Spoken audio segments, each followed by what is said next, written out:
สวัสดีจากวอชิงตันค่ะนุ้ยจากมารินีชาแนลนะคะวันนี้นุ้ยจะมารีวิวน้ำหอมกลิ่นใหม่ล่าสุดของโจมาโลนค่ะ Scarlet Poppy Cologne Intense และเปรียบเทียบกับกลิ่นสุดหอมนะคะของบ้าน by Kilian Rolling in Love ค่ะ Scarlet Poppy นะคะอยู่ในขวดสีแดงตอนแรกนุ้ยคิดว่าเขาเป็น Limited Edition แต่ไม่ใช่นะคะเขาเป็น Permanent Line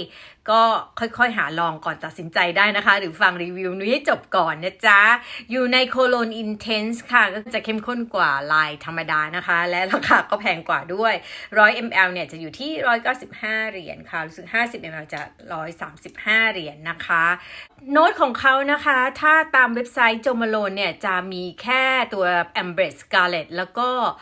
ทองคาบีนค่ะแต่ในฟราแกนติก้าเนี่ยจะบอกว่ามีมากกว่านั้นคือท็อปโน้ตจะเป็นแอมเบรดกลิ่นแอมเบรดเนี่ยคือเทนชมดเขาเรียกว่ามัชเมลโล่กลิ่นจะออกเหมือนตัวเด็กนะตัวเด็กนี่ว่ากลิ่นเหมือนแบบพวกเบบี้พาวเดอร์ผสมกับนมหน่อยๆเนาะ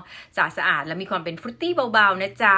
และฮาร์ดโน้ตนี่ก็คือจะมีออริสหรือว่าไอริสนั่นเองพอปปี้แล้วก็ฟิกนะจ๊ะฟิกก็จะมีความเขียวความเป็นมะพร้าวนวลๆอ่ะฟลอรัลเบาๆนะจ๊ะเบสจะมีเฮริโอโทปก็คือเป็นดอกไม้สีม่วงกลิ่นเหมือนกับอัลมอนด์เชอร์รี่พายอะไรประมาณนี้ค่ะแล้วก็ทองคาบีนและบาร์รี่อันนี้ตามฟราแกนติก้านะคะโน้ตจะเยอะกว่าเยอะเลย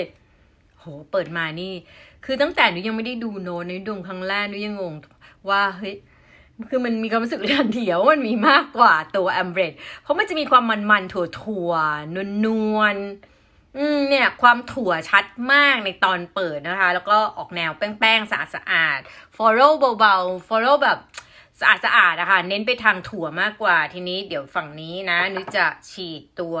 ของ Kilian เอาไว้ Rolling in Love เพื่อนๆสามารถไปดูรีวิวแบบละเอียดของ Rolling in Love ของนุ้ยได้ตรงนี้นะคะเป็นหนึ่งในกลิ่นที่นุ้ยชอบมากโน้ตของ Kilian เนี่ยก็คือจะมีความคล้ายคลึงกับScarlet Poppy มากๆเลยค่ะเพียงแต่อันเนี้ยเขาบอกว่ามี Almond Milk ซึ่งในนี้จะใช้ Heliotrope แทนในความเป็นถั่วๆนะคะอันนี้ตามฟราแกนติก้า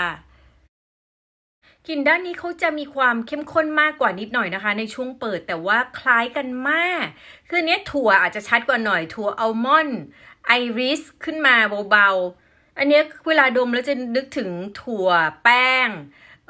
อัลมอนด์รวมๆคล้ายๆกันเลยค่ะตอนเปิดแล้วก็รู้สึกอร่อยสำหรับคนที่ไม่คุ้นเคยกับกลิ่นถั่วอัลมอนด์กับไอริสอาจจะรู้สึกแปลกๆนิดนึงก็ได้ซึ่งใน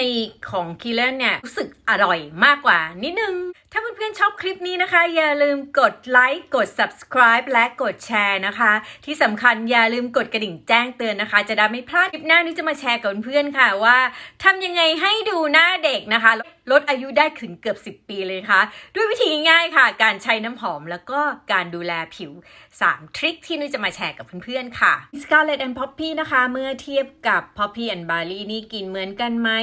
ถ้าติ่งของความเป็น floral คล้ายกันค่ะแต่ว่าโดยรวมแล้วไม่ได้คล้ายกันนะคะเพราะว่า Scarlet and Poppy นี่เขามีความเป็น fruity bee blackcurrant มากกว่าโดยเฉพาะตอนเปิดเพราะฉะนั้นกลิ่นเขาจะออกแนวผลไม้มากกว่านะคะ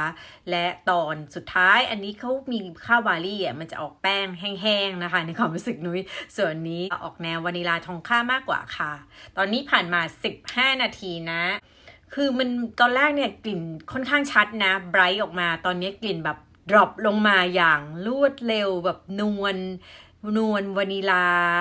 ความเป็นอัลมอนด์ไอริสเนี่ยมีเบาๆแบบ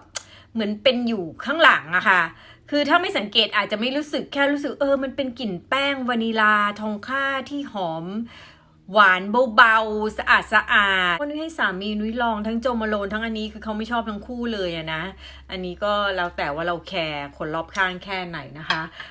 แต่ว่าอันนี้จะออกแนวเหมือนเป็นผู้หญิงผู้ดีสะอาดดูเรียบร้อยอะค่ะไม่กระตกกระตาก sophisticate เบาๆทีนี้เนื่องจากกลิ่นเขาไม่ได้ฟุ้งอะไรมันเหมือนกับกลิ่นที่ฉีดให้ตัวเองมากกว่าค่ะในขณะที่ของอันนี้เดี๋ยวนุ้ยลองดม by Kilian นะ บายคิเลียนเนี่ยตอนนี้กลิ่นยังชัดกว่ามากถ้านุ้ยดมคิเลียนแล้วมาดมโจมาโลนนุ้ยจะไม่ได้กลิ่นเลยค่ะเพราะว่าเหมือนกับว่าจมูกมันชาไปแต่ทีเนี้ยความแตกต่างมันจะยิ่งชัดเจนด้วยมิติด้วยนะคะแล้วก็ด้วยความชัดเจนของกลิ่นด้วยอันนี้ชัดเจนกว่าเยอะมากความเป็นไอริสเนี่ยชัดกว่ามากอัลมอนด์ชัดกว่ามากอันนี้จะออกแนววานิลาทองคำไปแล้วอะค่ะแต่ว่าก็คือยังหอมนะทีนี้มันขึ้นอยู่ว่าเราชอบความชัดเจนอะไรมากแค่ไหนส่วนเรื่องของความฟุ้งกระจายนะคะถ้าฉีดบนผิวนุ้ยเนี่ยแทบจะไม่ฟุ้งทั้งคู่ค่ะแต่ทีนี้ปกติเวลานุ้ยฉีดนุ้ยจะฉีดบนผิวแล้วนุ้ยก็เอาแขนเสื้อทับหรือว่าบนไหล่อะไรอย่างนี้นะคะมันจะฟุ้งขึ้นมาเบาๆกลิ่นที่ฟุ้งคืออันนี้นะคะอันนี้ไม่ฟุ้งเลยนะคะคือแบบ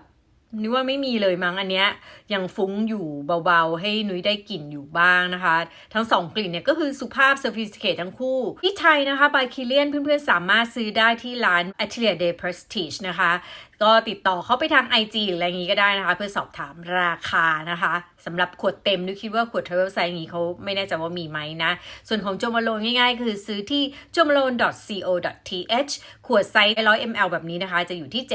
7,300 บาทค่ะสำหรับคนที่ชอบกลิ่นวานิลาแป้งสะอาดเนี่ยนุ้ยคิดว่าน่าจะถูกใจกับกลิ่นนี้ค่ะแต่ว่าอย่า expect ว่ามันจะ intense ตามชื่อนะคะเขาไม่ได้ intense อะไรเลยเป็นกลิ่นที่ใช้ได้ทั้งผู้หญิงผู้ชายสุภาพคนที่ต้องการมองหาความสุภาพเรียบร้อยใช้ไปทำงานบุคลากรทางการแพทย์หมอนวดหมอตาอะไรประมาณนี้เหมาะสมมากๆกลิ่นเด็กมากพอที่เด็กมัธยมจะใช้ได้เลยค่ะไม่ได้หวือหวาอะไรถ้าเพื่อนๆอยากให้กำลังใจนุ้ยนะคะสามารถกดจอยเป็น membership ตรงข้างๆ subscribe ได้เลยค่ะเพื่อนๆจะได้รับสิทธิ exclusive ด้วยนะคะหรือว่ากดลิงก์จอยใน description box ก็ได้ค่ะตอนนี้ผ่านมาประมาณ3ชั่วโมงนะคะนี่ Rolling in Love นะคะฝั่งโจมาโลเนี่ยกลิ่นจะอ่อนกว่าพอสมควรเลยคือทั้งสองกลิ่นเนี้ยเป็นกลิ่นที่อ่อนทั้งคู่แต่ว่าโจมาโลนอ่อนกว่าอีกค่ะเพราะฉะนั้นต้องสเปรย์ให้โดนเสื้อผ้านะคะถ้าบนเสื้อผ้ากลิ่นจะอยู่ได้ถึง8ชั่วโมงแต่ถ้าบนผิวนุ้ยเนี่ยอันนี้อาจจะอยู่ได้6-7ชั่วโมงอันนี้อาจจะ5-6ชั่วโมงประมาณเท่านั้นเองค่ะแต่ถ้าบนผ้าก็คือได้เกิน8ชั่วโมงเลยแต่ว่ากลิ่นของ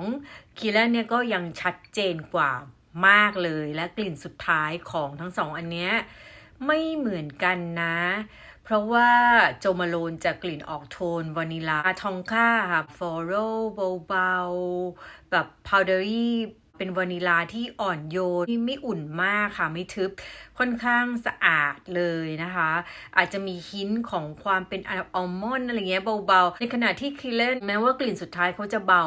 แต่ว่าชัดกว่าโจมาโลนและมีมิติมากกว่ามิติของความเป็นดอกไม้ชัดกว่ามิติของความเป็นถั่วอัลมอนด์ชัดกว่า2อันนี้ก็จะค่อนข้างแตกต่างกันแต่ว่าอันเนี้ยบางทีนุ้ยดมนุ้ยก็รู้สึกถึงความเป็นแบบดีเทอร์เจนต์หน่อยๆด้วยนะคะจะว่าไปเนี่ยกลิ่นที่นุ้ยรู้สึกว่าสบายจมูกมากกว่ากับเป็นโจมาโลนนะคะรู้สึกว่านุ่มนวลสบายจมูกดมง่ายจริงๆดมง่ายทั้งคู่ค่ะขึ้นอยู่กับว่าเราต้องการกลิ่นในโทนไหนไปถาม representative ของโจมาโลนของอเมริกานะคะว่าเขาแนะนำ combine scarlet poppy กับกลิ่นไหนบ้างก็มี3กลิ่นที่เขาแนะนำมานะคะมี honeysuckle and davana แล้วก็ poppy and barley แล้วก็ myrrh and tonka ค่ะก็2อันนี้นะคะก็ scarlet poppy กับ poppy and barley เนี่ยเป็นอันที่รู้สึกว่าไม่ต้องมาเลเยอร์ก็ได้ค่ะมันไม่ได้ทำให้กลิ่นสกาเลตเปลี่ยนแปลงอะไรมากมายเนื่องจากว่ากลิ่นสุดท้ายของสกาเลตพอปปี้เขาก็ออกแนววานิลานะนุ้ยเรียกว่าวานิลาทองก้าไปเลยแล้วกันพอมารวมกับป๊อปปี้แอนด์บาร์รี่ก็โอเคบาร์รี่เนี่ยกลิ่นสุดท้ายเขาจะออกแนวแป้งบาร์รี่แห้งๆนะพอมารวมกันแล้วมันก็เหมือนกับไม่ได้รวมในความรู้สึกนุ้ยคือมันไม่ได้แตกต่างมากคือใช้ตัวนี้โดดๆก็ได้นะแต่ว่าถ้าอยากเลเยอร์ก็ไม่ผิด Honeysuckle and Davana เนี่ย กลิ่นหลักๆของเขาคือ Honeysuckle คือออกแนวเหมือนมะลิผสมกับฮันนี่หวานๆอะไรประมาณนี้ค่ะพอมารวมกับวานิลาหรือว่าแอมเบรดอุ่นๆเหมือนช่วยโทนดาวลงไปนุ้ยก็คิดว่ามันก็โอเคแต่นุ้ยก็ไม่ได้รู้สึกตื่นเต้นอะไรอยู่ดีนะคะถ้าคนชอบกลิ่น Honeysuckle and Delvana อยู่แล้วอะพอมาคอมโบนี่คิดว่าก็คงชอบอะเพราะว่ากลิ่นที่คอมโบแล้วโดดเด่นมันคือตัวนี้ค่ะ Foundation นี้ Scarlet Poppy and Myrrh and Tonka ก็นึกก็ไม่ได้รู้สึกว่าแตกต่างอาจจะทำให้กลิ่นเนี่ยดูสมูทกลมกล่อมมากขึ้นการคอมโบกับ3กลิ่นนี้นะคะนุรู้สึกว่าไม่ได้จำเป็นมากแค่ทำให้กลิ่นเนี่ยมันกลมกล่อมมากขึ้นแต่ไม่ได้ถึงกับว้าวอะค่ะคือจะใช้3อันนี้เดี่ยวๆก็ได้ถ้าเราชอบอยู่แล้วนะคะส่วนตัวนุ้ยรู้สึกว่า Scarlet and Poppy อะแค่ทำให้กลิ่นทุกกลิ่นเนี่ยมันดูละมุนกลมกล่อมมากขึ้นคล้ายๆกับเวลาเราคอมโบ Boussage and Sea Salt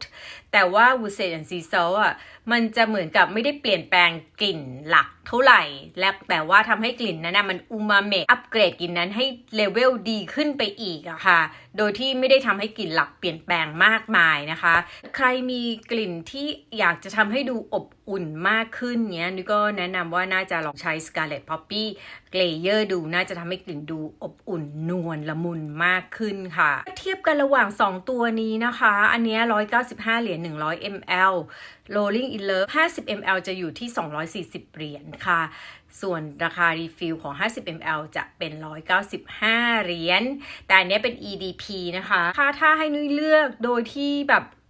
คำนวณทุกสิ่งอย่างแล้วนะทั้งราคาทั้งความหอม performance ทุกอย่างแล้วนุ้ยคิดว่านุ้ยจะซื้อ Rolling in Love อะค่ะ